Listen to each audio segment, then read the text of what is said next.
Toda était un faible perdant dont les parents sont morts dans un accident. Mais sa vie d'orphelin bascule quand il est adopté par une blonde forte et pulpeuse qui s'obsède de lui. Maintenant, il devra la vaincre pour fuir la ville, mais il est toujours distrait par ses énormes atouts. Un jour normal, Yuki marchait vers l'école où elle enseigne quand un groupe de garçons, mené par un élève grande gueule, Toda, l'observe. Ils ont ensuite sauté pour l'attaquer, mais elle a une barrière autour d'elle plus forte que les frontières russes. Leur embuscade échoue spectaculairement, Yuki les frappe nonchalamment, les projetant dans la rivière. Plus tard en classe, la belle Yuki punit les garçons et rappelle la règle établie, ils n'iront à la capitale que s'ils la battent. Toda réprimande sa prof aguicheuse pour les avoir commandés et exige des infos sur la barrière qu'elle a utilisée plus tôt. Ses amis le soutiennent bêtement, mais le reste de la classe, sentant de gros ennuis, dégage un grand espace au milieu de la pièce. Pendant ce temps, Yuki traverse le chemin libéré par ses sages élèves et assène un seul coup de poing qui envoie les garçons stupides voler directement à travers la fenêtre de la salle de classe. Plus tard, son collègue, un professeur à lunettes d'allure douce, Tachibana, la réprimande d'avoir traité les garçons comme des animaux. Il tente de défendre le souhait des élèves d'aller à la capitale, mais Yuki s'en moque éperdument. Cependant, le professeur à 4 yeux persiste jusqu'à ce que les guimauves colossales de Yuki acceptent enfin d'y réfléchir. Alors que Toda et ses acolytes rentrent chez eux, ils se plaignent de la barrière magique de Yuki. Toda dit à ses amis qu'ils doivent juste s'entraîner davantage pour enfin battre leur professeur et aller à la capitale pour gravir l'immense tour qui s'étend jusqu'aux cieux. Les garçons jurent tous de gravir la tour, mais Toda s'en va. Toda se rend sur la tombe de sa famille. Il y a 2 ans, Toda a eu un accident qui a coûté la vie à ses parents, alors que son grand-père, Negi Springfield, était déjà décédé. L'accident l'a rendu orphelin, mais Toda en est étrangement heureux, car cela lui a permis de rencontrer Yuki, qui est maintenant sa tutrice. Toda avait d'abord rejeté Yuki, même si elle avait le corps le plus pulpeux du Japon, mais leur dynamique a changé quand Yuki s'est avéré être un désastre complet en cuisine et que Toda a dû prendre en charge les tâches culinaires. Ce simple acte les a réunis. Alors que Toda termine son rituel au cimetière,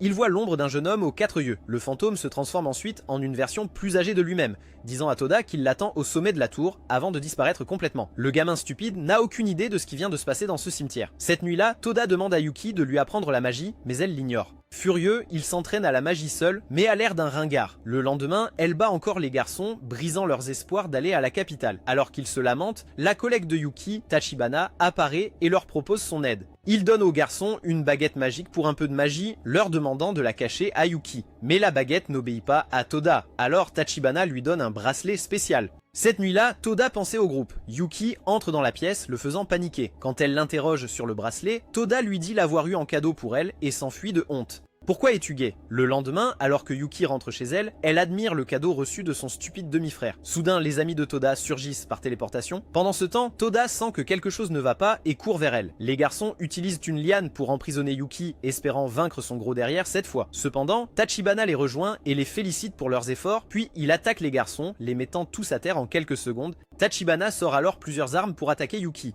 qui tente une contre-attaque. Mais à cause du bracelet à son poignet, sa magie ne fonctionne pas. Elle est transpercée de tiges métalliques et reste figée sous le choc. Il s'avère que Tachibana est une chasseuse de primes qui veut tuer Yuki pour la récompense de 600 millions de dollars. C'est alors qu'il sort une épée pour l'achever. Mais avant qu'il ne puisse attaquer, Toda apparaît et s'engage dans un combat brutal avec lui. Tachibana utilise la téléportation pour apparaître à côté de Toda et lui tranche le bras comme une saucisse. Alors que le garçon gît impuissant, il tente de couper la tête de Toda, mais Yuki apparaît et bloque le coup avec ses mains. Elle félicite Toda pour son attaque et le remercie pour le cadeau. Mais Tachibana se sent sexy ce soir, il découpe Yuki en petits morceaux, tel un gâteau d'anniversaire. Toda hurle sous le choc, mais le chasseur de primes le poignarde rapidement dans le dos. Tandis que le garçon sombre, Yuki le réprimande d'avoir voulu abandonner. Elle explique l'avoir rendu immortel il y a 2 ans, et qu'il peut soit mourir humain avec des regrets, soit se réveiller monstre immortel et sauver ses amis. Yuki lui dit alors de boire son sang, car il n'y a pas d'autre option. Toda lèche son sang par terre, comme une vraie cinglée. Pendant ce temps, Tachibana est sur le point de tuer les garçons, mais c'est alors que Toda lui jette son bras découpé. Il crie après le chasseur de primes et court vers lui,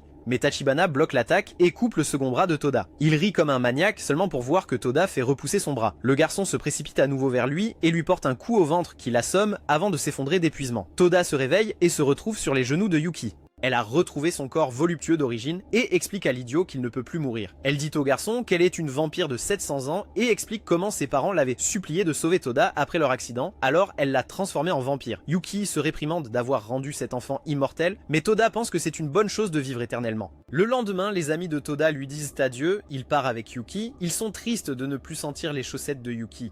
Ainsi, les deux se dirigent vers la capitale, déterminés à tuer les démons en chemin. Ces 2 idiots immortels se rendent à la capitale à pied, tels des soldats ukrainiens. Toda est encore confus de son récent gain de puissance. Pendant qu'ils discutent, Yuki explique que la population mondiale a beaucoup baissé et que de grandes parties du pays sont inhabitables. Toda, dont l'intérêt pour l'histoire mondiale est quasi nul, s'inquiète davantage du fait qu'il marche au lieu de prendre un bus. Yuki explique qu'elle est une cible connue avec une prime sur sa tête, donc les transports en commun sont un piège mortel grouillant de chasseurs potentiels. Malgré cette information troublante, il se met à rêver des amis qu'il se fera en ville. Mais Yuki lui assène une autre dure vérité. Étant un être immortel figé dans le temps, il restera à jamais un garçon de 14 ans. Les amis qu'il se fera vieilliront, auront des familles et mourront, tandis que lui restera inchangé.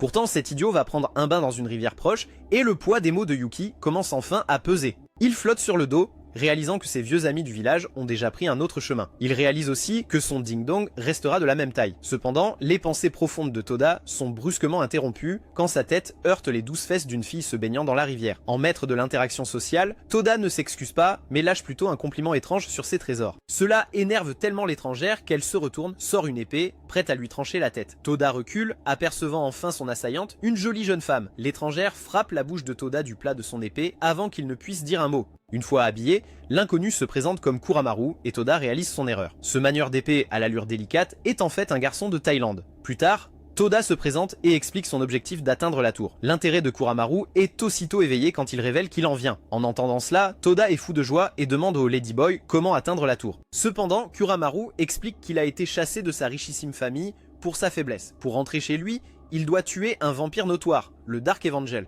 Alors que Kuramaru décrit cette menace vieille de 7 siècles, Toda ressent une angoisse croissante. C'est alors que Kuramaru remarque que Toda n'a pas de reflet dans le verre, comme dans cette stupide scène de Twilight. Et comme par hasard, Yuki les rejoint avec ses bons gars cliquetis. Kuramaru attaque Yuki sans la moindre hésitation, mais elle arrête son épée d'un seul doigt, le taquinant d'appartenir à une famille de chasseurs de monstres. L'air est rempli d'un silence gênant et Toda essaie de calmer la situation. Cependant, Kuramaru déclare que sa famille doit chasser les monstres comme elle et s'apprête à utiliser une technique puissante. Malheureusement, Yuki le transperce de part en part de sa main nue, comme un blanc de poulet. Toda est horrifiée, pensant qu'elle vient de tuer son potentiel nouvel ami. Mais à sa grande surprise, la blessure de Kuramaru guérit instantanément. Les deux immortels idiots sont stupéfaits de voir que cet enfant est un immortel comme eux. Toda s'approche pour voir comment il va, mais Kuramaru se réveille et le frappe. Il défie de nouveau Yuki en duel, mais cette blonde lascive dit au Ladyboy de vaincre Toda d'abord s'il veut l'affronter. Kuramaru accepte le défi, et Toda, voyant la douleur du rejet dans les yeux de son nouveau rival, accepte aussi le combat. Immédiatement, Kuramaru attaque avec une vitesse fulgurante, mais Toda esquive chaque coup. Puis Toda ajoute une condition, le vainqueur pourra faire au perdant tout ce qu'il veut. Alors qu'il s'engage dans une intense bagarre,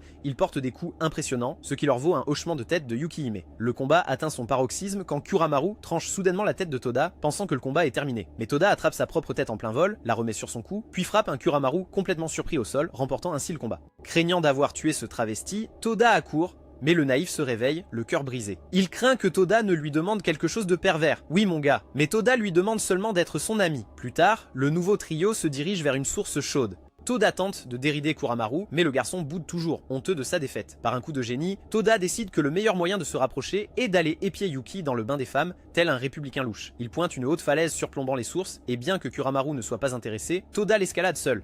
En haut, il saute dans le bain mais ne voit pas la blonde pulpeuse. Au lieu de ça, il voit une petite fille et se demande qui elle est, mais quand elle reprend le corps mature que Toda reconnaît, il comprend que la petite fille est en fait la vraie forme de Yuki. Toda la taquine aussitôt pour sa petite taille, tandis que Kuramaru craint pour sa vie en bas.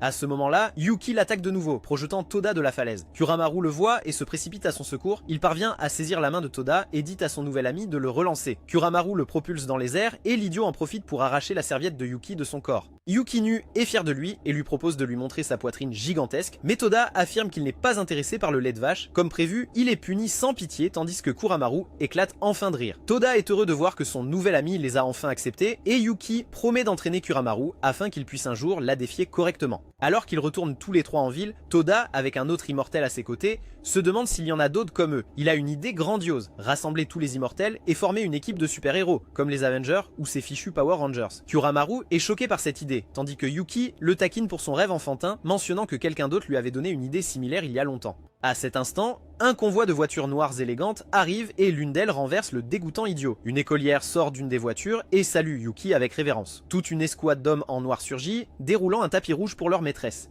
Toda est complètement choqué. Il s'avère que Yuki est la chef d'une sorte d'organisation de type Yakuza. La lycéenne nommée Kirin se met en colère contre Toda, le traitant d'immortel d'occasion dégoûtant. Elle veut clairement le tuer, mais Yuki lui dit calmement de contrôler ses hormones. Alors que Yuki se dirige vers sa voiture, elle se tourne vers Toda et lui dit que son rêve de créer une organisation d'immortels est déjà une réalité connue sous le nom du Q-Holder. Le groupe de vampires immortels voyage sur un yacht élégant vers la base secrète de l'organisation. Toda déborde d'énergie car il a hâte de se faire sucer la bite par des nanas vampires. Kuramaru est plus réservé, digérant encore la série d'événements qui l'ont mené à cette folie. Pendant ce temps, Yuki discute discrètement avec l'une de ses meilleures subordonnées, Kirin. Il s'avère que Kirin est très sceptique quant à la nouvelle recrue. Elle ne fait aucun effort pour cacher son dédain pour Toda, demandant à Yuki pourquoi elle amènerait un idiot aussi enfantin et irrespectueux dans leur rang, mais Yuki explique calmement la situation. Elle dit à Kirin qu'elle et Toda sont probablement les membres les plus puissants de tout leur groupe. Quand la fin du monde finira par frapper à la porte, ils pourraient être les seuls à rester debout. Par conséquent, apprendre à maîtriser le bidule de Toda est une nécessité. Une fois arrivés à l'immense base insulaire, Toda et Kuramaru sont accueillis par une vision surréaliste. L'endroit, c'est un paradis high-tech. Des hommes en costume noir salutent Yuki avec une révérence habituellement réservée à une déesse. Les deux garçons s'émerveillent devant cette scène et se demandent ce qui se passe, bon sang. Deux autres membres, Gengoro, en tablier de boucher et lunettes, et Iku, à l'air idiot, leur font visiter les lieux et expliquent les bases. On leur fait savoir que UQ Holder est composé de toutes sortes d'immortels, d'êtres magiques, de cyborgs, de monstres,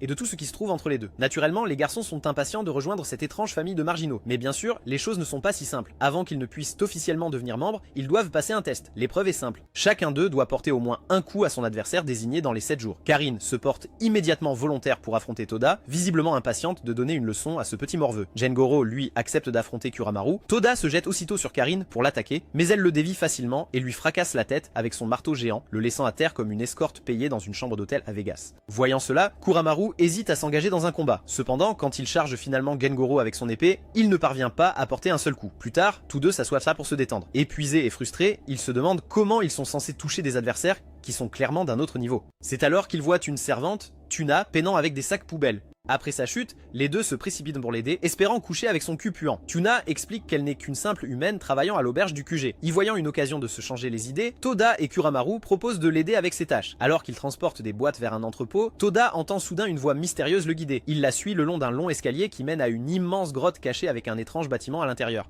Il se dirige vers elle avec Kuramaru, où ils rencontrent un type roux négligé qui semble plus ivre que Jack Sparrow. Il s'avère que ce type ivre est Jubei Shishido, le deuxième membre le plus puissant du Q-Holder, après Yuki elle-même. Jubei les dirige vers une épée massive plantée dans un cube de pierre géant et demande à Toda de la retirer. Au début, l'idiot refuse, affirmant que c'est un peu louche, mais Jubei se moque de lui, disant qu'un vrai homme a besoin d'une arme pour avoir l'air cool. À ces mots, Toda tente sa chance et réalise vite que la chose est impossible à déloger. Alors que Jubei commence à expliquer l'histoire de l'épée, Toda entend de nouveau la même voix mystérieuse lui disant de tourner un interrupteur sur l'épée. Dès qu'il le fait, l'épée glisse hors de la pierre avec presque aucun effort. Jubei est choqué par cela, mais la vraie surprise arrive quand l'épée elle-même commence à parler. Se présentant comme Kurobo, il déclare qu'il a choisi Tota comme son nouveau partenaire. Jinbei, qui s'y attendait clairement, explique que l'épée permet à son porteur de contrôler son poids, ce qui en fait une arme incroyablement mortelle. Il démontre en la retournant à Toda qu'il la laisse tomber dès que son poids écrase sa main, laissant un énorme trou dans le sol. Jinbei leur dit que s'ils veulent réussir leur test, ils devront s'entraîner fort ici même. Les 7 jours suivants sont un tourbillon d'entraînement intense et de labeur ingrat. Toda et Kuramaru passent leur journée dans le donjon à affûter leurs compétences et leur temps libre à aider Tuna avec ses tâches à l'auberge. Jubei met occasionnellement Yuki au courant de ces nouvelles recrues qui ne semblent pas du tout impressionnées. Quand le dernier jour de l'épreuve arrive,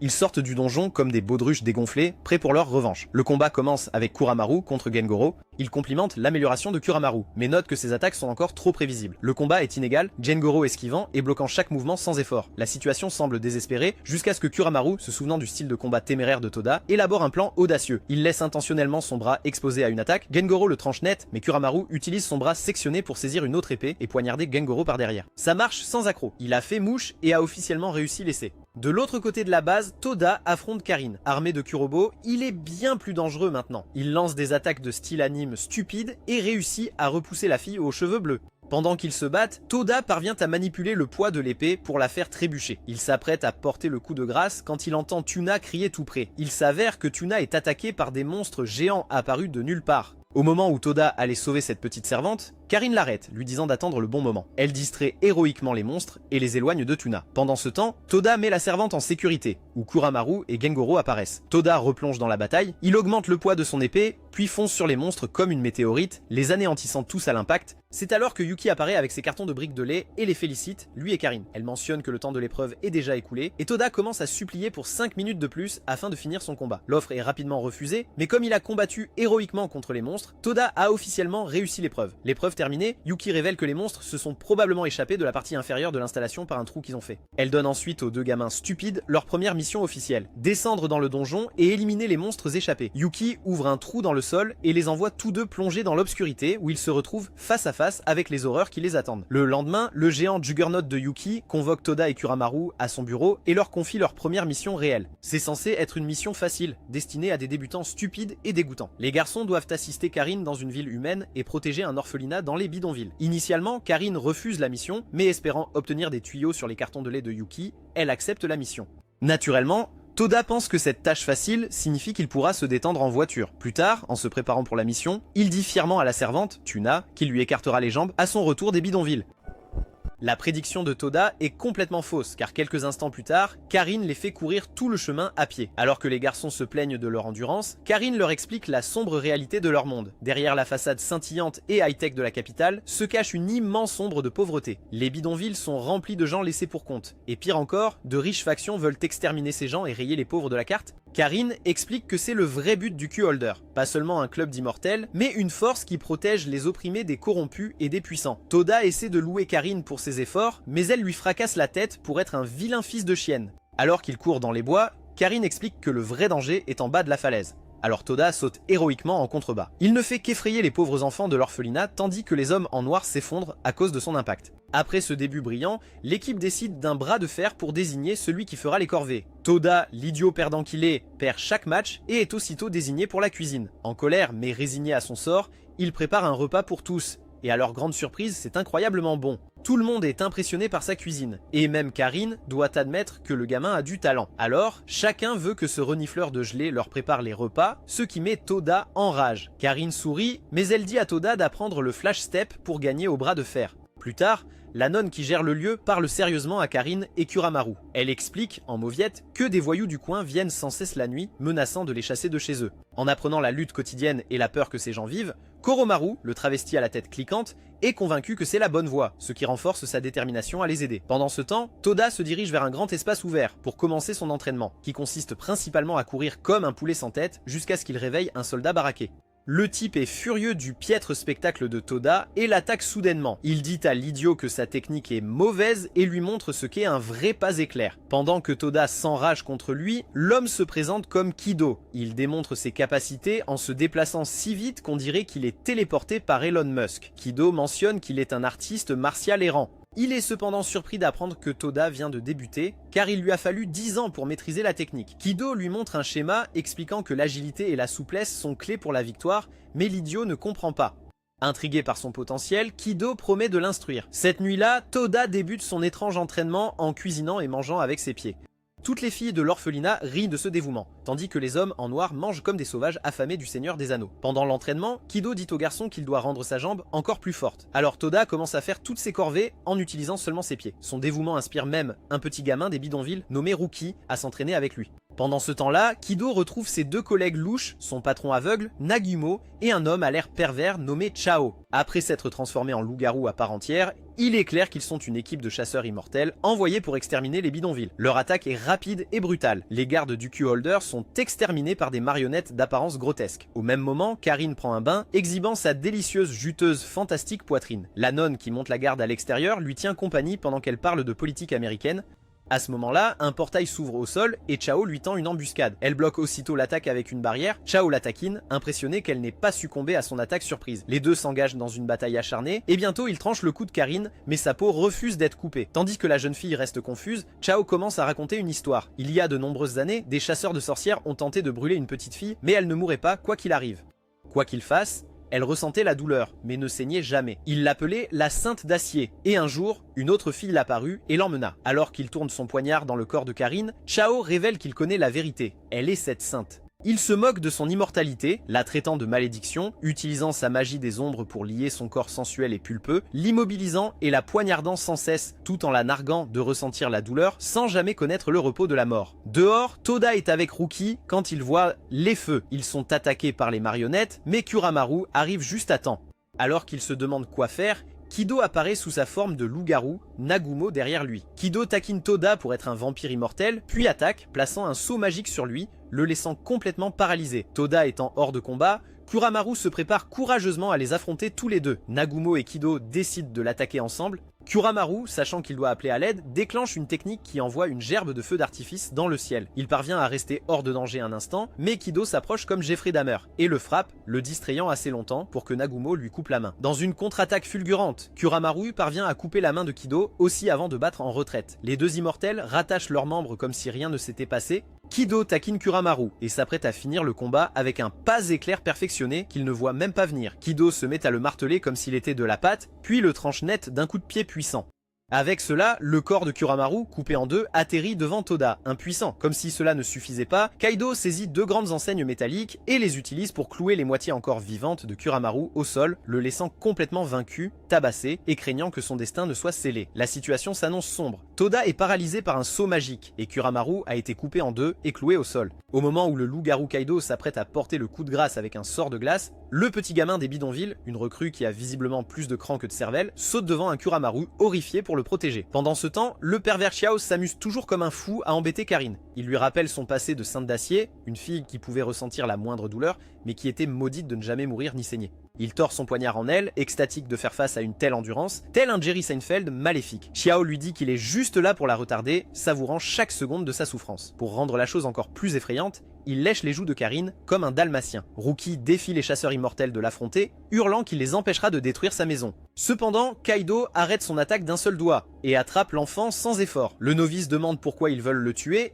et le chef aveugle, Nagumo, explique calmement la dure vérité. Ils ont été payés par les riches qui vivent au sommet de la Trump Tower. Ce n'est pas de la méchanceté personnelle, c'est juste des affaires au pays des braves. La terre n'appartient pas aux habitants des bidonvilles, et les mercenaires ont été engagés pour faire le sale boulot. Ayant eu assez de cette diarrhée verbale, Kaido s'apprête à tuer la recrue, mais c'est la goutte d'eau qui fait déborder le vase pour Kuramaru. Avec une poussée de pure volonté, il se libère de ses entraves, et même avec son corps encore déchiré, il se jette en avant, protégeant la recrue du coup imminent de Kaido. Au moment où tout espoir semble perdu, Toda, qui était étendu sur le sol comme un sac de patates, est soudainement debout. Le sceau magique a disparu, et ses bras sont maintenant recouverts d'un gantelet sombre, et d'aspect repoussant qui rayonne une aura étrange. Il a en quelque sorte absorbé le sceau, et même lui n'a aucune idée de comment c'est arrivé. Ses ennemis réalisent qu'il est bien plus puissant qu'ils ne le pensaient, et sont secrètement impressionnés. Shio, toujours perdu dans son monologue tordu, se retrouve soudainement à subir une correction divine. Après avoir enduré une torture incessante, Karine révèle enfin la vérité sur son immortalité. Ce n'est pas une malédiction, mais une bénédiction divine d'amour.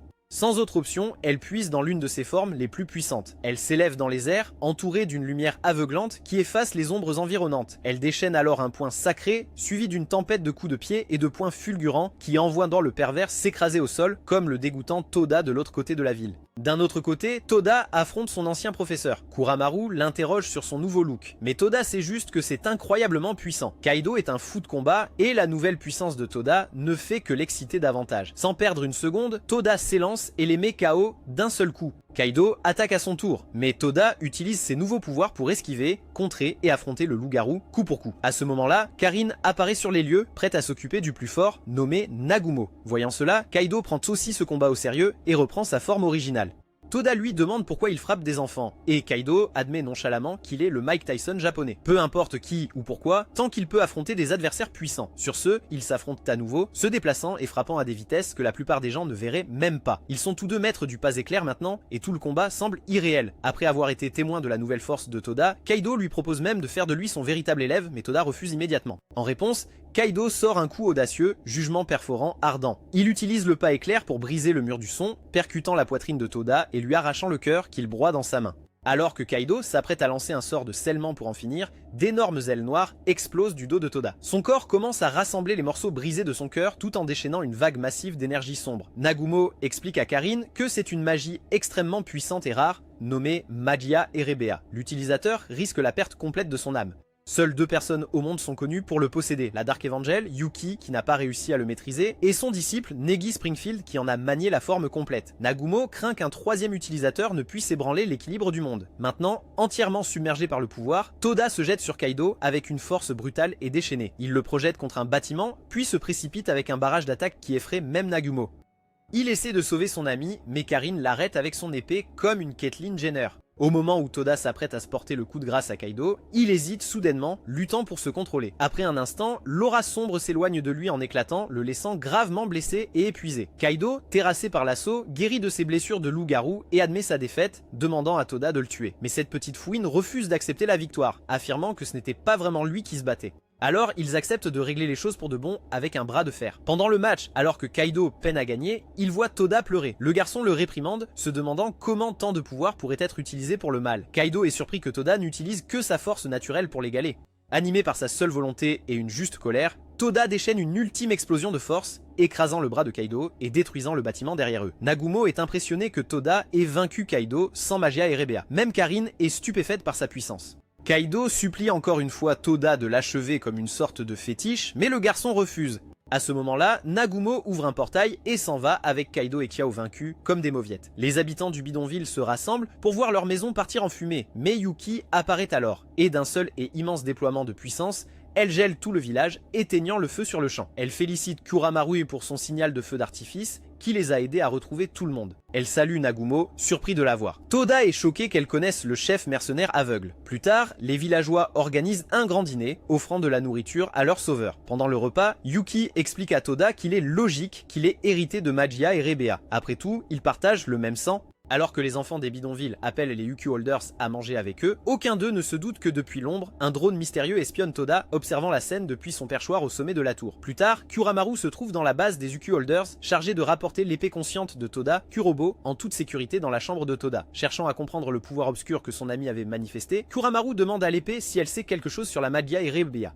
Cependant, Kurobo esquive la question et retourne la situation, faisant remarquer qu'il a noté les sentiments intenses de Kuramaru pour le petit cul maigre de Toda. Cela frappe Kuramaru avec la force d'un coup physique. Troublé et embarrassé, il le nie immédiatement et plante l'épée dans le sol. Il s'enfuit alors de la scène complètement embarrassé, laissant l'épée derrière lui. Alors qu'il tente de se ressaisir, Kuramaru voit Toda près du quai, renifler les aisselles de la servante Tuna. Toda examine avec enthousiasme un hors-bord que Yuki a construit elle-même avec des pièces de rebut. Impressionné par son talent, il la rejoint avec empressement pour un tour.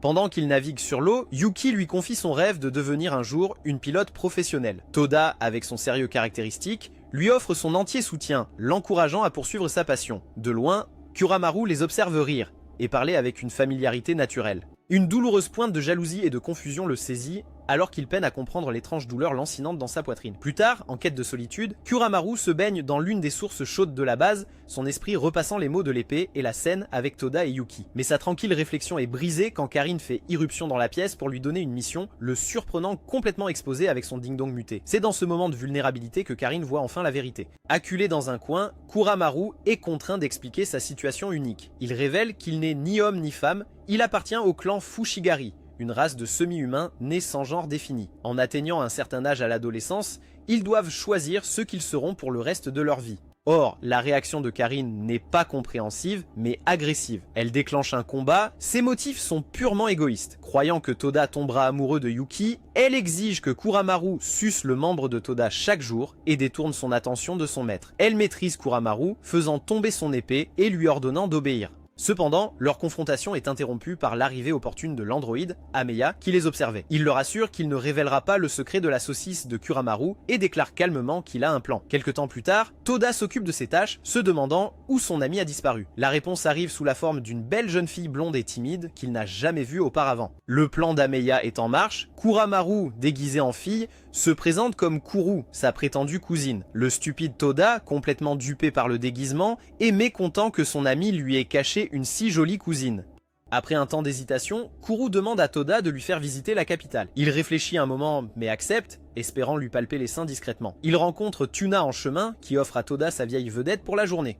Alors qu'ils sortent le bateau à moteur de Tuna, ils croisent une étrange petite fille à 4 yeux errant dans les niveaux inférieurs de la base. Mais Toda ne lui prête aucune attention. Dans la capitale, Toda et Kurue profitent de leur rendez-vous improvisé bizarre mais sympathique. Kurumaru s'amuse vraiment, et il presse ses faux melons contre le corps de Toda pour lui donner une érection. Finalement, les deux atteignent la place principale de la ville où ils se promènent comme un couple étrange, mais un moment crucial se produit lorsque les sandales de Kuro se cassent. Sans la moindre gêne, Toda s'agenouille pour les lui arranger. Ce simple acte de gentillesse inattendue secoue Kuramaru, et pour la première fois, il envisage sérieusement que la vie de fille aux côtés de Toda pourrait être ce qu'il désire vraiment. Timide, Kuramaru pointe la tour et dit à Toda de l'y emmener, mais ces créatures insouciantes et pleines d'hormones restent inconscientes de la figure sinistre de Kyo, le mercenaire pervers qui les observe depuis l'ombre. Pendant ce temps, de retour à la base, Yuki et Jinbei ont une conversation sérieuse. Elle exprime sa profonde inquiétude concernant la manifestation par Toda Demagia et Rapia, craignant que cela n'attire le mauvais genre d'attention. Jinbei ne semble pas si tendu, mais Yuki confirme que Toda est espionné par un drone par une figure puissante connue sous le nom de Fata Bruncus. À la tour, Toda déborde d'excitation, ayant enfin atteint le repère de ses rêves.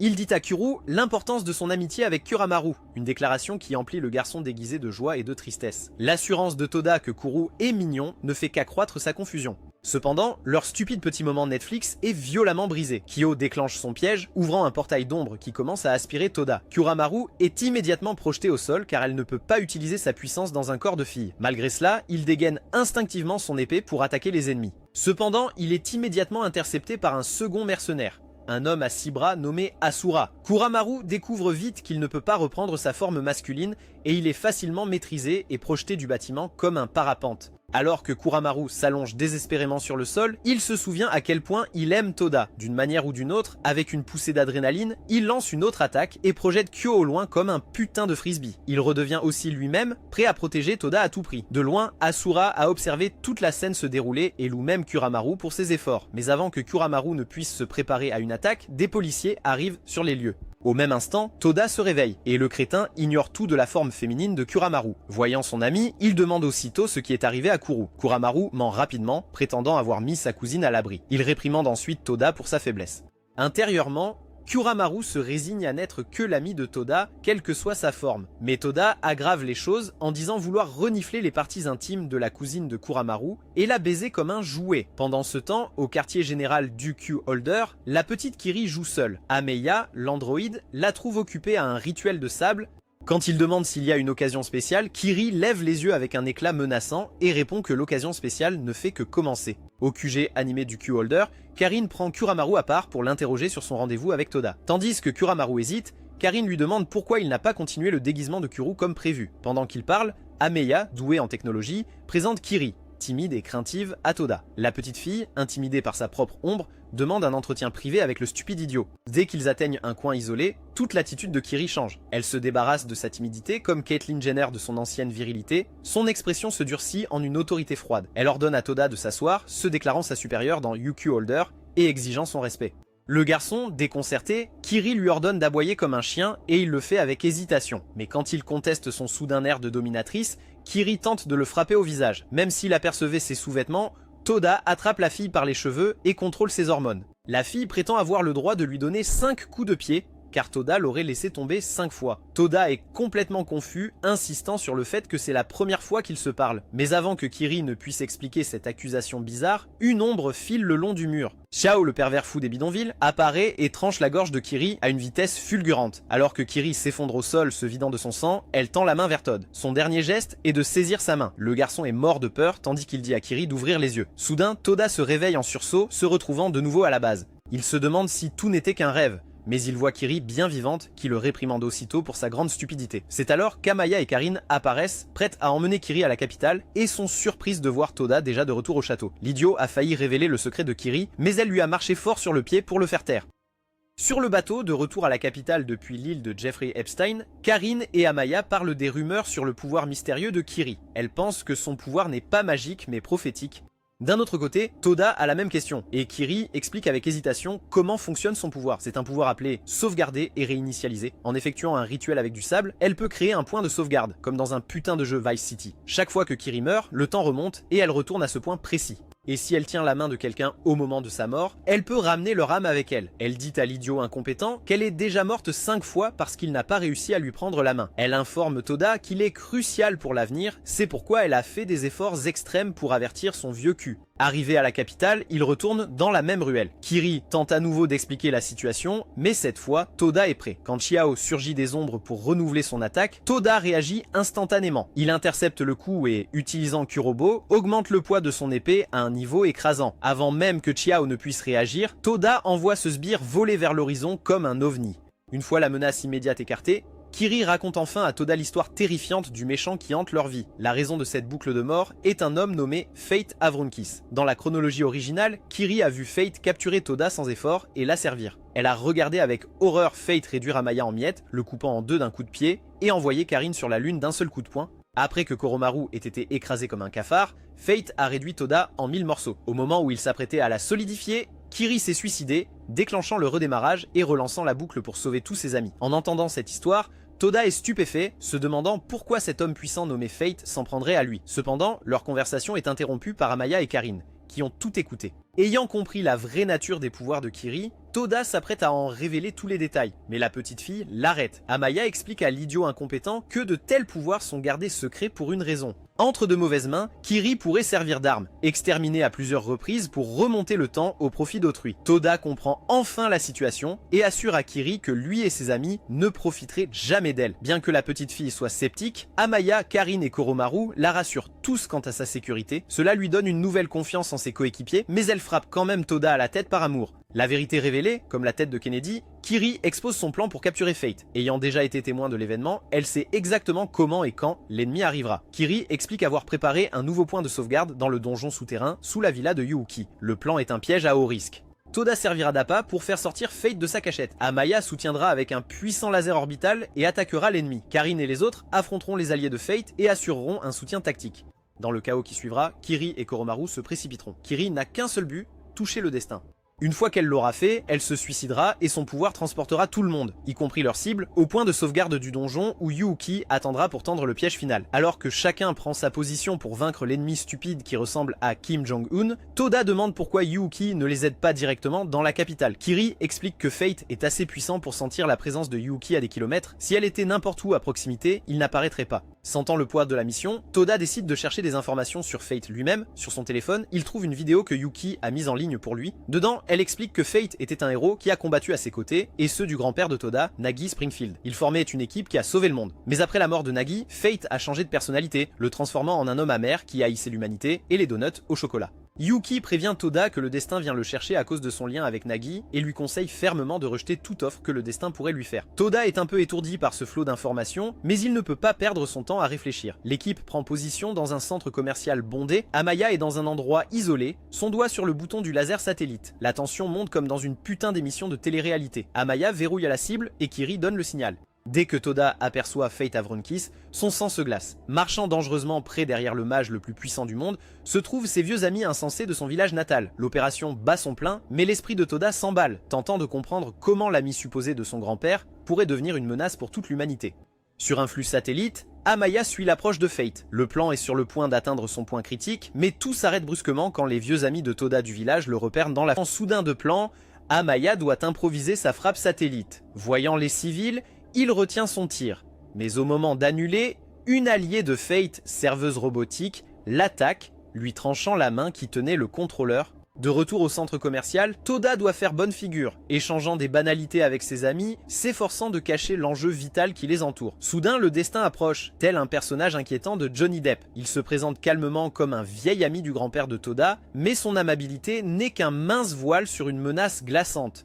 Il fait comprendre qu'il sait tout de Toda, la couleur de son ding-dong, ses nouveaux alliés à UQ Holder et même ses amis du village. Pendant que Toda essaie de sauver ses amis, Fate lui lance un ultimatum, qu'il s'allie à lui pour détruire la Terre de son plein gré, ou il anéantira tout le monde dans le centre commercial sans hésiter. Kiri, de sa cachette, est furieuse que leur plan si bien préparé soit gâché. Mais au lieu de reculer, Toda fait un geste audacieux. Il rejette audacieusement l'offre de Fate et décide de défier le type aux cheveux blancs et sort sa chère épée comme une saucisse. Quand Fate insulte Yuuki, Toda hurle à plein poumon qu'il y a un terroriste avec une bombe dans le centre commercial, plongeant les civils dans la panique. Dans cette fraction de seconde de confusion, Karin attaque Fate par derrière, tandis qu'il est décontenancé, le poids de l'épée à 500 000 fois sa masse normale et brise la barrière. Au moment où la barrière cède, le reste de l'équipe passe à l'action. Amaya a perdu une partie de son pouvoir. C'est leur seule chance. Alors que d'autres mercenaires de Fate arrivent pour affronter le reste de l'équipe, Toda donne tout ce qu'il a contre le maître mage. Mais son ennemi est d'un tout autre niveau et ressemble à de parfaits ploucs d'Alabama. Chacun d'eux est confronté à un adversaire à l'allure étrange et ils se préparent à se battre jusqu'à leur dernier souffle. Soudain, Karin contacte Toda via WhatsApp. Elle lui dit qu'un étrange compte à rebours est apparu sur le suspendre les attaques pendant un certain temps. Toda fait de son mieux pour occuper Fate, le provoquant et esquivant ses coups, tandis que le chronomètre sur le bras de Kiri décompte. Juste avant la fin du compte à rebours, Toda augmente à nouveau le poids de Kurobo, jetant Fate au sol et l'immobilisant. Dès que le chronomètre atteint 0, Tuta attrape la main de Kiri et la pétrification de son corps se brise. Le reste de l'équipe se rassemble rapidement autour d'elle, établissant le contact. Avec le face-à-face avec Yuki après 20 longues années. Rien que de la voir le met sur le qui-vive et il se prépare à se battre, mais au fond de lui, il sait que le combat est terminé. Le destin admet sa défaite et en échange de sa libération, accepte de répondre à une question de chacun d'eux comme si c'était un jeu télévisé sur Comédie Centrale. Emiya n'est pas intéressé par leur querelle familiale et demande au destin ses projets pour Tuta. Sans hésitation, le destin révèle son véritable objectif. Il veut utiliser le pouvoir de Tuta pour sauver Negi Springfield, ce qu'il prétendrait sauverait les 12 millions de personnes du système solaire. Karine, dans un moment de pure jalousie, demande qui Negi aimait le plus, elle ou Yuki. Cependant, avant que Fate ne puisse répondre à cette question ridicule, Yuki le menace avec ses pouvoirs de glace et il évite rapidement le sujet comme une petite amie toxique. Kuramaru s'avance alors et demande à quel point il a besoin de Tuta. Le destin répond que ce n'est pas urgent, ce qui signifie que Tuta n'a pas à le suivre immédiatement. Enfin, c'est au tour de Tuta. Il loue le destin de ne pas être aussi mauvais qu'il l'avait prétendu, mais ensuite, il pose la question qui le hante. Es-tu responsable de la mort de mes parents? Tout le monde dans le donjon est stupéfait. Le destin le regarde droit dans les yeux et dit oui, en entendant cela, tant que ses actions, aussi tordues qu'elles puissent sembler, étaient destinées à le protéger. Alors que cela se produit, Yuki ordonne télépathiquement à Kuramaru de trouver et de détruire l'appareil sur le corps de Tuta qui projette l'image. Juste au moment où Negi est sur le point de révéler toute la vérité, Kuramaru trouve le sort sur l'épaule de Tuta et le tranche, faisant disparaître l'hologramme dans les airs, laissant Tuta avec plus de questions que de réponses. Le lendemain, Kiri, Karine et Kuramaru se détendent, mais Kiri est de mauvaise humeur. Elle est furieuse qu'après tous les efforts qu'elle a fait et être morte 6 fois, Yuki ait laissé le destin d'Arunkus s'en aller comme O.J. Simpson. Elle est aussi énervée de ne même pas avoir pu voir le grand-père célébrer de l'idiot incompétent et stupide, Tuta. En entendant cela, Karine la taquine, suggérant qu'elle est vraiment juste contrariée parce qu'elle est amoureuse de Tuta. Kiri proteste violemment, mais il est clair que Karine a touché un point sensible entre ses jambes. Pendant ce temps, l'idiot en question suit Yuki comme un chiot perdu, la harcelant de questions sur Negi Springfield. Il est encore sous le choc de la révélation que son grand-père est encore en vie, mais Yuki n'a pas envie de parler. Elle l'ignore complètement, et en arrivant à son bureau, elle se précipite à l'intérieur et ferme la porte juste devant son visage. Sa frustration est interrompue par l'arrivée de nouvelles têtes à la villa Yukio Holder. Pendant ce temps, Tuta est frustré et s'entraîne seul pour se défouler en utilisant son Kurobo. Il est habillé comme un serveur dans un restaurant 5 étoiles pour une raison quelconque. Il ne se rend pas compte que Tuna, la femme de ménage, sort les poubelles et il découpe accidentellement le sac poubelle avec son épée. Il avoue qu'il était frustré et la gentille Tuna le pardonne instantanément. Ils finissent par prendre une pause thé ensemble, bavardant et riant comme une bande de petites filles. De loin, Kiri et Kuramaru les espionnent et il est évident qu'ils sont jaloux de la proximité entre Tuna et Tuta. Cependant, leur espionnage est interrompu par une démonstration d'acrobatie folle qui semblerait tout à fait à sa place à l'asile d'Arkham. C'est Mysore, la fille étrange qui vient d'arriver. Elle atterrit juste devant eux, dit à Tuna de rester loin de Tuta et confronte ensuite le garçon lui-même. Mysore explique que Tuta vient d'une famille de séducteurs. Son arrière-grand-père, Nagi Springfield, avait un harem et son grand-père, Negi, a suivi les traces de son père. Elle affirme que Negi a fait pleurer sa grand-mère et donc elle est venue pour vaincre Tuta afin de se venger pour sa mère. Elle se précipite en avant et l'attaque, mais Tuta bloque facilement ses attaques et la projette dans les airs comme un sous-vêtement sec. Il saute ensuite après elle et la sauve, ce qui la fait rougir instantanément. Mysore le félicite d'avoir été à la hauteur de ses attentes, et puis, dans un élan totalement logique, décide de l'épouser pour épargner à d'autres femmes la douleur qu'il causera inévitablement. Le stupide idiot, Tuta, refuse poliment son offre au lieu de profiter de la situation. D'un autre côté, son arrière-grand-mère, Ayaka, est en réunion avec Yuki. Elle se remémore le temps passé en tant qu'étudiante de Negi Springfield, riant des souvenirs de comment toutes les filles de leur classe étaient amoureuses de lui. De retour au présent, Mysore a décidé que la meilleure façon de conquérir le cœur de Tuta est par son estomac. Elle devient une servante pour lui apporter de la nourriture et Kiri, Kuramaru et Karine ne peuvent qu'observer avec consternation alors qu'elle met tant d'efforts dans sa nouvelle quête romantique. Tuta apprécie le repas que Mysore lui apporte et quand il voit les bandages sur ses mains, il réalise qu'elle l'a cuisiné elle-même. Karine taquine encore Kiri pour être amoureuse de Tuta, mais ensuite elle donne à elle et Kuramaru une leçon rude sur la réalité de leur situation. Elle leur dit d'abandonner. Tuta est un pervers dans l'âme et il choisira toujours une fille avec des organes reproducteurs poilus plutôt qu'une immortelle.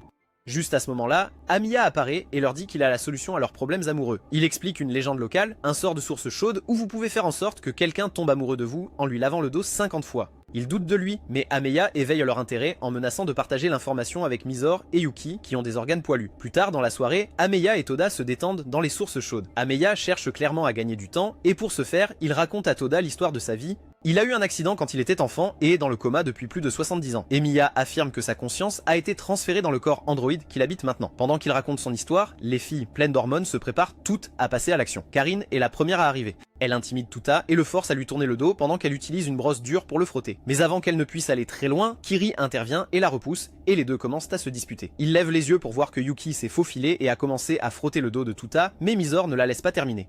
Une guerre totale éclate alors que les filles rivalisent pour être celle qui frottera son dos dégoûtant et infesté de levure. Voyant son ami en détresse, Kuramaru apparaît et le sauve des jeunes dames au sang chaud. Mais son sauvetage est de courte durée, car Kiri et Mysore se joignent à la mêlée et la saucisse faible de Tuta est envoyée voler dans la piscine. Pendant que les filles amoureuses se battent entre elles, Yuki rejoint Tuta dans la piscine. Elle demande à propos de l'excitation et après qu'il est expliqué, elle commence à lui frotter le dos doucement elle-même. En le faisant, elle finit par s'excuser pour son comportement froid plutôt, admettant qu'elle a juste traversé une période difficile. Les filles regardent toutes avec défaite en réalisant que Yuki a remporté la bataille pour son dos sans effort. Plus tard, Toda va rencontrer Yuki au dock pour une vraie conversation, comme dans un film de mafia. Elle apparaît sous sa véritable forme plus jeune, ce qui le contrarie un peu. Il lui demande si elle est amoureuse de Neji Springfield et elle avoue que c'est le cas. Elle lui raconte ensuite toute la vérité compliquée. Le Neji qu'il a vu dans la grotte plus tôt n'était pas vraiment son grand-père. Il y a 20 ans, Neji a vaincu un puissant sorcier noir nommé le Mage du Commencement. Il a remporté le combat avec ce nom ridicule et a sauvé le monde. Mais dans le processus, Neji a été possédé par le sorcier. Elle et Fate essaient de le sauver depuis, mais leurs méthodes différentes les ont mis en désaccord. Toda évoque alors ses parents, rappelant à Yuki que Fate avait avoué l'avoir éliminé. Elle le regarde avec une expression triste et lui dit que ce que Fate a dit n'était pas vrai. Ses parents ne sont pas morts dans cet accident il y a 2 ans parce qu'il n'a jamais eu de parents. Toda n'est pas né comme les autres. Il s'avère que ce gamin stupide a été créé dans un laboratoire comme un virus il y a seulement 2 ans à l'aide des données génétiques de Neji Springfield. Toda n'est pas seulement lié à son grand-père, il est un clone de Neji Springfield. Dans le calme qui suit une révélation bouleversante, Toda est assis dans sa chambre, se sentant déprimé. La nouvelle qu'il n'est pas une personne mais une expérience génétique, un clone de Neji Springfield, pèse sur lui comme un fardeau physique. Il se confie à Kuramaru au sujet de cette angoisse existentielle pendant qu'il reste là, désireux de dévorer la saucisse de Toda. Il explique comment l'amour de Yuki a toujours été pour son grand-père et que la seule raison pour laquelle elle aimait Toda n'était pas par affection, mais par devoir envers l'homme qu'elle a perdu. La fondation même de sa vie, sa connexion avec la personne qui l'a élevé, ressemble maintenant à un mensonge.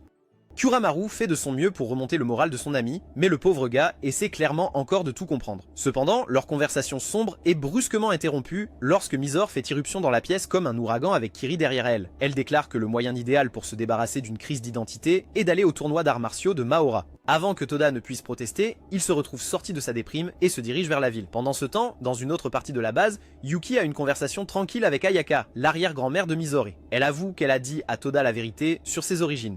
Peu après, le groupe se promène dans les rues bondées de la ville, observant les combattants et s'imprégnant de l'énergie chaotique du tournoi. L'atmosphère vibrante commence à faire son effet et Toda, excité comme un taureau en furie, part pour découvrir comment s'inscrire. Voyant cela, Kiri et Kuramaru deviennent jaloux car Toda devient extrêmement à l'aise avec cette fille Mysore. Malheureusement, Toda est déçu car toutes les places du tournoi sont déjà prises. Il essaie de ne pas se laisser abattre, promettant d'essayer à nouveau l'année prochaine. Juste à ce moment-là, la vieille dame Ayaka apparaît de nulle part, accompagnée de 2 autres anciennes élèves de Neji, Mana Tatsumiya, qui se trouve être la directrice du tournoi, et Chachamaru, un androïde stoïque. Sans aucun avertissement, Ayaka arrache Toda comme un proxénète de Chicago, disant qu'ils ont quelque chose d'important à discuter, laissant une Mysore protestant derrière. Maintenant, les femmes le conduisent dans un lieu chargé d'histoire, l'ancienne salle de classe où Neji enseignait quand il n'avait que 10 ans. Elle partage des souvenirs de son premier jour, à quel point il était timide, mais comment il a instantanément capturé le cœur de chaque fille de la classe. Là, Toda rencontre une autre ancienne élève de son grand-père, une fille pâle nommée Sayo, qui se révèle être un fantôme. Ils se réunissent tous autour de lui, bien que leurs expressions soient un mélange de nostalgie et d'affection. Ils disent à Toda que son statut de clone n'a aucune importance pour eux. Ce qui compte, c'est qu'il porte l'héritage de Neji. Il lui assure que si Neji était là, il traiterait Toda comme un vrai petit-fils. En fait, il le considère déjà comme tel. Le poids de leur acceptation est écrasant. Et alors qu'Ayaka, se levant de son fauteuil roulant, lui fait un câlin chaleureux mais dégoûtant pour sentir son petit zizi flasque, Toda réalise qu'il a une famille qu'il n'a jamais connue. Juste à ce moment-là, Mana reçoit un appel du personnel du tournoi. Un combattant a été gravement blessé et a dû abandonner, et ils ont besoin d'un remplaçant de dernière minute. Quelques heures plus tard, Toda entre sur le champ de bataille sous les acclamations bruyantes de la foule, tandis que ses amis crient leur soutien depuis les gradins. En face de lui se tient un adversaire en cape nommé Cutlass, qui ressemble à un méchant d'anime classique déterminé à perdre. La cloche sonne et le match commence rapidement. Toda se précipite, échangeant des coups rapides pour se rendre compte que cet adversaire est beaucoup plus fort que prévu. Depuis le côté, Sayo et Kuramaru commencent à s'inquiéter.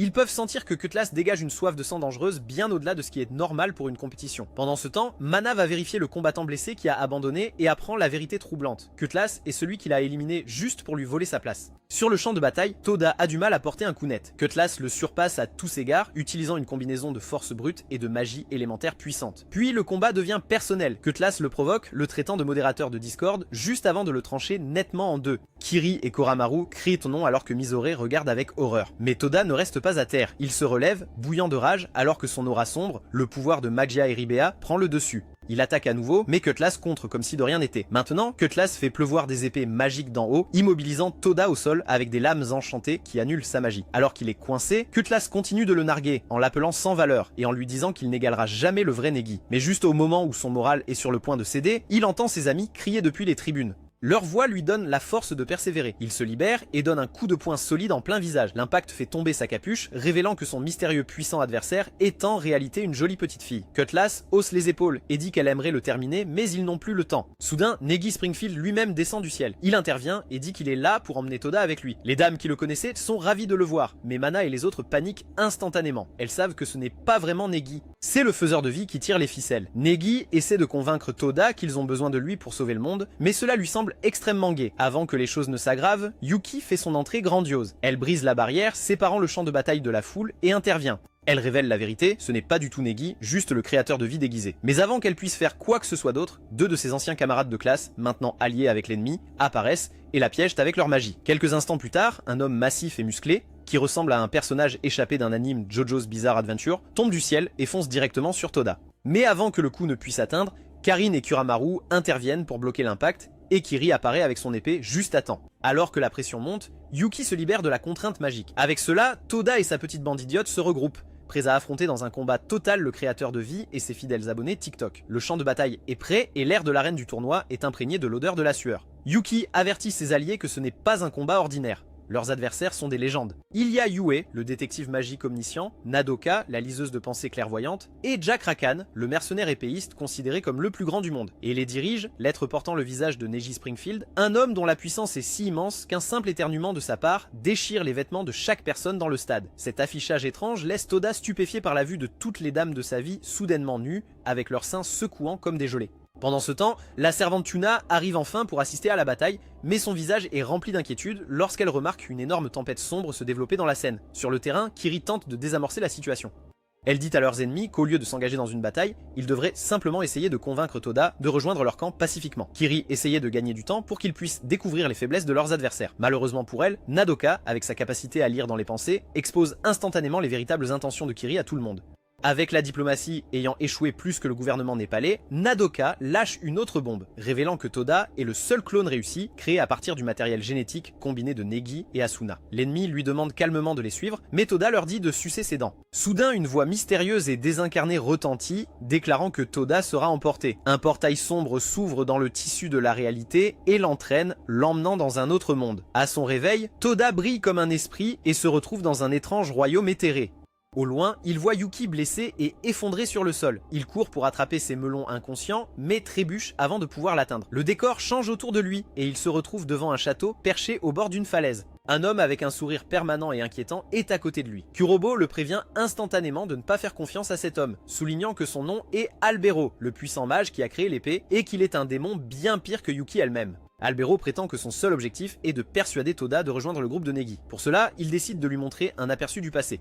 Dans cette vision, Toda voit Yuki il y a des siècles tomber de ce même château. Elle est sauvée par un bel homme aux cheveux roux, Negi Springfield, le père de Neji. Toda regarde Yuki tomber éperdument amoureuse de son sauveur, le suivant partout, refusant de quitter son côté, comme Melania Trump. La mémoire change ensuite et Albero l'emmène dans une autre chronologie 15 ans plus tard, lorsque Neji, âgé de 10 ans, est devenu enseignant à l'académie. Toda voit Yuki, qui est heureuse de rencontrer le fils de Negi, et elle prend rapidement le jeune garçon sous son aile. Il observe Yuki devenir son maître, parfois en le traitant comme un otaku et en lui ordonnant de lécher ses pieds, mais Asuna intervient pour le sauver. Toda voit leur lien se renforcer et finit par les regarder s'embrasser comme dans ses films à l'eau de rose. Le souvenir d'une Yuki heureuse emplit Toda de joie, et il remercie Albero de le lui avoir montré.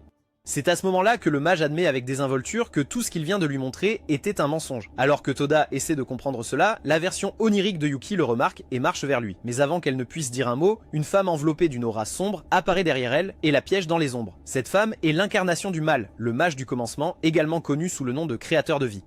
Profitant du moment, Albero lance une attaque furtive, plantant plusieurs lances dans le dos de Toda, tandis qu'il est distrait par ses poils pubiens. Albero utilise ensuite un sort de gravité pour clouer Toda au sol, tandis que le créateur de vie, sans hésitation, coupe Yuki piégé en deux.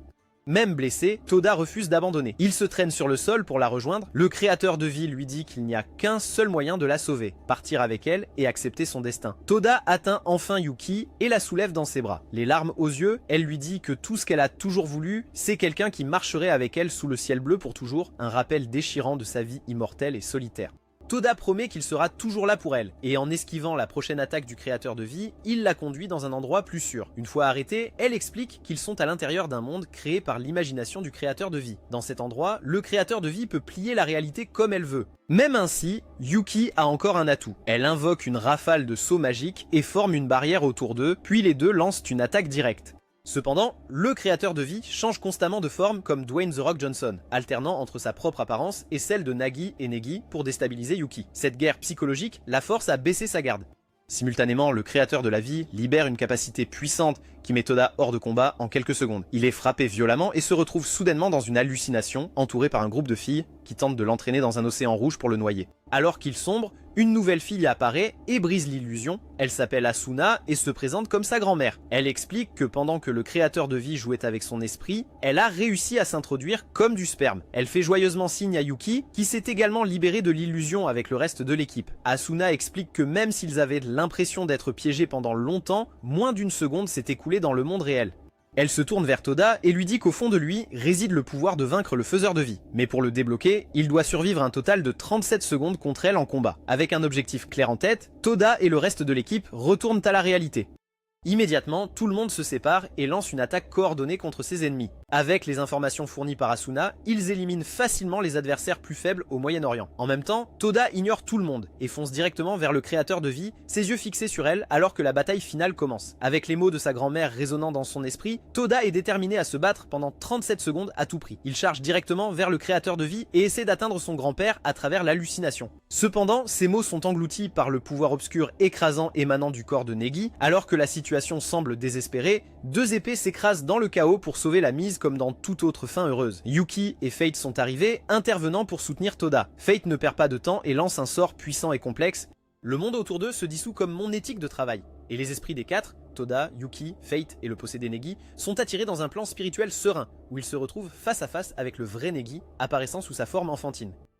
Lors de cette rencontre surréaliste, Fate expose son plan désespéré pour arrêter le créateur de vie et sauver le monde. Il explique son objectif d'utiliser le pouvoir unique de Toda non seulement pour libérer Negi, mais aussi pour offrir le don d'immortalité à tout le système solaire, mettant fin à la souffrance pour toujours. Le vrai Negi écoute avec une profonde tristesse dans les yeux et admet que le plan audacieux pourrait effectivement fonctionner. Mais il révèle aussi le terrible coup. Pour que cela réussisse, son propre âme, maintenant profondément liée à celle du créateur de vie, devrait être détruite. Profitant du peu de temps qu'ils ont, Yuki entoure ses bras autour du jeune Negi comme une thérapeute de massage, s'accrochant à la version de lui qui reste encore. Ensuite, Negi offre quelques mots de soutien à Toda, et juste comme ça, ils sont tous violemment ramenés sur Terre. La bataille reprend avec une vengeance. Le créateur de vie, furieux de leur défiance, entre dans une nouvelle transformation terrifiante. Fate et Yuki-hime lancent une attaque conjointe, combinant leurs sorts de scellement les plus puissants, mais elle les surpasse facilement tous les deux, les éliminant en un trio sans transpirer. Toda n'est pas épargné non plus. Lorsqu'elle le vise, il est violemment repoussé, mais au lieu de rester à terre, il se transforme à son tour. Son corps commence à briller d'une lumière blanche puissante qui correspond à son aura sombre. Maintenant, tous deux s'envolent vers le ciel, emportant leur combat cataclysmique dans la haute atmosphère, pendant que leurs alliés continuent de lutter contre les mercenaires en bas. Dans les airs, Toda est en difficulté. La puissance brute et des siècles d'expérience du Lifemaker le submergent complètement. Au sol, son équipe est écrasée par les adeptes de celle-ci. Jack Rakan malmène Karin, et Nadoka et Yue brisent facilement les sorts de liaison de Koromaru. À un moment donné, Toda aperçoit la destruction que leur bataille a laissée dans la ville en contrebas. Motivé par un mélange de culpabilité et de colère, il se lance contre le créateur de vie et enchaîne une série de coups brutaux, renversant finalement le combat en sa faveur. Mais juste au moment où il semble prendre le dessus, Jack Rakan apparaît et le transperce net avec une épée massive. Immédiatement, Toda s'effondre au sol, se vidant de son sang comme un poulet sans tête. Alors que le créateur de vie s'apprête à terminer le travail, Kiri se jette devant lui espérant arrêter le bain de sang. Le créateur de vie s'arrête, manifestement conscient de la dangereuse capacité de réinitialisation de Kiri. C'est alors que Cutlass apparaît de nulle part et poignarde Kiri. À l'arrière, comme une véritable menace, elle force Kiri à ouvrir la bouche et arrache une pilule d'autodestruction cachée qu'elle avait dissimulée dans une dent. Voir cela met Toda dans une rage totale, et il commence à se libérer des contraintes qui le maintiennent. Mais Kiri, à peine consciente, lui dit de se calmer. Elle explique que tout se déroule selon son plan et qu'elle avait seulement besoin de gagner du temps. Pile au bon moment, un grand saut magique apparaît sous les pieds de tout le monde. Le piège tendu par les anciens élèves de Negi s'est déclenché. Immédiatement, le groupe est transporté dans un endroit complètement différent où tous les anciens élèves de Negi attendent. Ils ont uni leurs forces pour enfin le vaincre. Les filles, sous l'effet des hormones, lui lancent tout ce qu'elles ont dans une offensive parfaitement coordonnée. Attaque élémentaire, technique unique et travail d'équipe incessant. Bien que la seule force brute ne suffise pas, ils parviennent à aider le véritable Negi à reprendre le contrôle de son corps pendant un bref instant. À cet instant, Asuna arrive et brise complètement l'illusion, ramenant tout le monde sur Terre. Elle s'approche de Negi et il la reconnaît immédiatement, prouvant qu'une partie de lui est toujours là. Malheureusement, ce conte de fées ne dure pas longtemps. Le créateur de vie reprend rapidement le dessus et annonce qu'elle veut se masturber dans sa chambre. Elle admet sa défaite pour l'instant, mais avant de partir, elle dit à Toda de la retrouver au sommet de la grande tour. Sur ce, elle et ses partisans disparaissent dans un faisceau de lumière. Alors que Jinbei et les autres agents de UQ Holder aident à sauver les civils de la destruction, la crise immédiate est terminée. Plus tard, de retour à la base cachée, Toda avoue ses sentiments à Yuki et lui demande directement de l'épouser. Cependant, Yuki le refuse, affirmant qu'elle n'a pas besoin de quelqu'un pour la protéger. Les autres filles qui avaient écouté en cachette sont témoins de cette proposition audacieuse et de son rejet humiliant. Elles se liguent immédiatement contre Toda, le frappant pour avoir eu l'audace de demander quelque chose d'aussi scandaleux. Malgré le rejet, Yuki est secrètement flattée par la proposition, indiquant clairement qu'elle veut également un morceau de cette viande de Toda. Si vous voulez que nous couvrions la saison 2 de cet anime, commentez Melon ci-dessous. D'ici là, abonnez-vous, aimez et partagez cette vidéo avec tous vos amis.